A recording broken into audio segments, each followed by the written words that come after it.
లేదంటే 4% మీది 96 మాదే 42% రిజర్వేషన్ మీరిచ్చిన మాటకు కాంగ్రెస్ పార్టీ ఇచ్చిన మేనిఫెస్టోను వెంటనే ఇంప్లిమెంట్ చేయాలని మేము డిమాండ్ చేస్తా ఉన్నాం.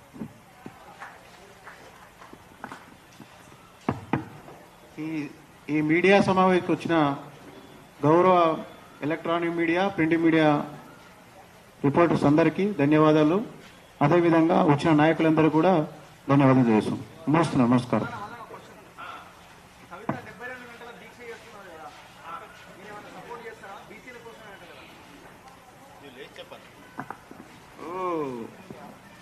కల్వకుంట్ల కవిత గారి గురించి మేము పెద్దగా మాట్లాడాం. ఎందుకంటే ఆమె మా జాతి కాదు, ఆమెకు సంబంధమే లేదు.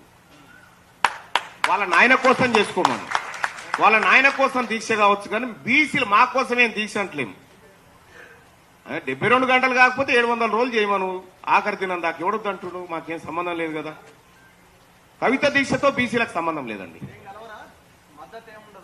ఆమె కలిసిన దొరసానికి మేమెందుకు కలుస్తాము? ఆర్ కృష్ణ అన్న అప్పట్లేక లేడు, జర కాలు తప్పినట్టు అయింది, జర పెద్ద ఆయన అయింది కాబట్టి ఆయన ఏమనం, మా నాయకుడు ఆయన.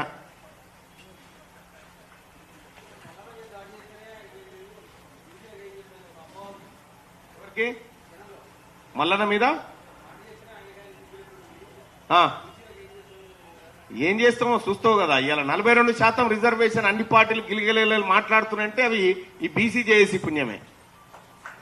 మేము ఏం చేస్తామో, రాజకీయంగా ఏం చేస్తామో, అన్ని రకాలుగా ఏం చేస్తామో చూపిస్తాం ఖచ్చితంగా. ఒక్క నిమిషం పెడతాము. పరంజ్యోతి అన్న అడిగిన దానికి ఒక సమాధానం చెప్తా. అన్న వినాలే.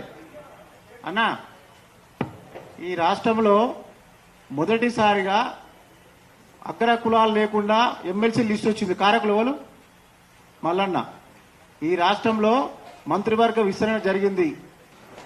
అగ్ర కులాలు లేకుండా ఎవరు కారకులు? మల్లన్న. ఈ 3 పార్టీలు పోటీ పడి ధర్నాలు చేస్తున్నారు. 42%